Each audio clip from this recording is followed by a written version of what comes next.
তুফানগঞ্জ ১ নম্বর ব্লকের বলরামপুর চৌপতি এলাকায় শুক্রবার রাতে বিজেপির ১ নম্বর মণ্ডল সম্পাদক অক্ষয় দাসের ওপর প্রাণঘাতী হামলার অভিযোগ রাজনৈতিক মহলে চাঞ্চল্য ছড়িয়েছে। আহত অক্ষয় দাস বর্তমানে তুফানগঞ্জ মহকুমা হাসপাতালে চিকিৎসাধীন। পুলিশ সূত্রে জানা যায়, রাত প্রায় ১০টা নাগাদ খবর পেয়ে তুফানগঞ্জ থানার পুলিশ ঘটনাস্থলে পৌঁছে রক্তাক্ত অবস্থায় অক্ষয় দাসকে উদ্ধার করে হাসপাতালে নিয়ে যায়। অক্ষয় দাস অভিযোগ করেন, আমি দোকানে বসেছিলাম, হঠাৎ ১০ থেকে ১২ জন তৃণমূল কর্মী লাঠি ও ঠেঙ্গা নিয়ে এসে আমার উপর অতর্কিত হামলা চালায়। ঘটনা বলতে কালকে রাত্রে আমি একটা মিছিল ছিল, আমাদের শহরের একটা মিছিল ছিল। সেই মিছিলটা করে আমি চৌপতি যাই, যাওয়ার পরে প্রচুর দোকানে বসে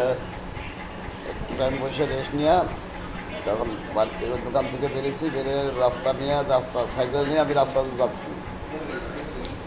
অতর্কিতভাবে আমাকে ছোট্ট রবি দাস, কমল বর্মন, আরও অনেকেই আমার এখনও তৈরি হয়তো হচ্ছে না, আমি সবারই নাম দিয়ে মামলা করব। আমি এখান থেকে যাই মামলা করব।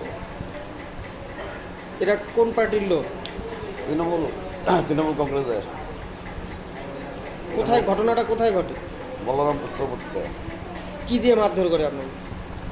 আমাকে অতর্কিতভাবে হামলা করে লাঠি ঢাঙ্গা নিয়ে আসার পরে একবারে রাস্তা ফেলে দিয়ে তারপরে মারধর করে। আপনি কোন দল করেন? আমি বিজেপি করি। কি দায়িত্বে আছেন? আমি ১ নং মণ্ডলের সম্পাদক দায়িত্বে আছি। থানায় অভিযোগ করবেন? হ্যাঁ, করবো। বিজেপির অভিযোগ, তাদের সক্রিয় সদস্যদের রাজনৈতিকভাবে দমন করার চেষ্টা তৃণমূলের। এই বিষয়ে বিজেপির তুফানগঞ্জ ১ নম্বর মণ্ডল সভাপতি যুগল কিশোর দাস কি জানালো, শুনবো। কি বলবেন বিষয়টা? দেখুন, তৃণমূল তো এরকম সারা রাজ্য জুড়ে করে যাচ্ছে তাদের এই সন্ত্রাসের রাজনীতি। গতকাল আমাদের মণ্ডল সম্পাদক দলীয় অফিস থেকে বাড়ি ফেরার পথে উনি বলরামপুর চৌপতিতে একটু কেনাকাটা বোধহয় দোকানে করতে গেছিলেন। অতর্কিতে তৃণমূলের আশ্রিত দুষ্কৃতীরা তার উপর লাঠি ছোটা নিয়ে চড়া হয় তাকে প্রাণে মারার উদ্দেশ্যে। তার একটাই দোষ, সে বিজেপি করে। কারণ বিভিন্ন জায়গায় এসআইআর চলছে, তৃণমূল যে তাদের পার্টি অফিসে বসে এবং বিএলওদের প্রভাবিত করছে, এই বিষয়গুলি নিয়ে উনি প্রতিবাদ করে। তার উপর একটা ক্রোশ থেকে যায় এবং উনি সক্রিয় আমাদের বিজেপি কর্মী, দীর্ঘদিন থেকে বিজেপিটা করে আসছে। তাই তৃণমূল আশ্রিত দুষ্কৃতীরা কীভাবে তাকে দমানো যায় এরই উদ্দেশ্যে, তাকে প্রাণে মারার উদ্দেশ্যে গতকালকে তার উপর তাকে প্রাণে মারার উদ্দেশ্যে লাঠিসোঁটা নিয়ে করা হয়। কারণ তাকে একা পেয়েছে, আর তৃণমূলের এটাই ধর্ম যে যখন তখন বিজেপি লোক। তবে তৃণমূলের পাল্টা দাবি, অভ্যন্তরীণ দ্বন্দ্বের ফল আক্রান্ত অক্ষয় দাস। তৃণমূল কংগ্রেসের নাককাটি অঞ্চল কমিটির চেয়ারম্যান ছোট্টু রবি দাস অভিযোগ সম্পূর্ণ অস্বীকার করে কি বললেন, শুনবো। গভীর রাত্রে সে ড্রিঙ্ক অবস্থায় ছিল। ড্রিঙ্ক অবস্থায় নিজেদের মধ্যে অন্তর্কলহের মধ্যে নিজেরাই মারামারি করে তৃণমূলের উপরে দোষটা চাপানোর চেষ্টা করছে।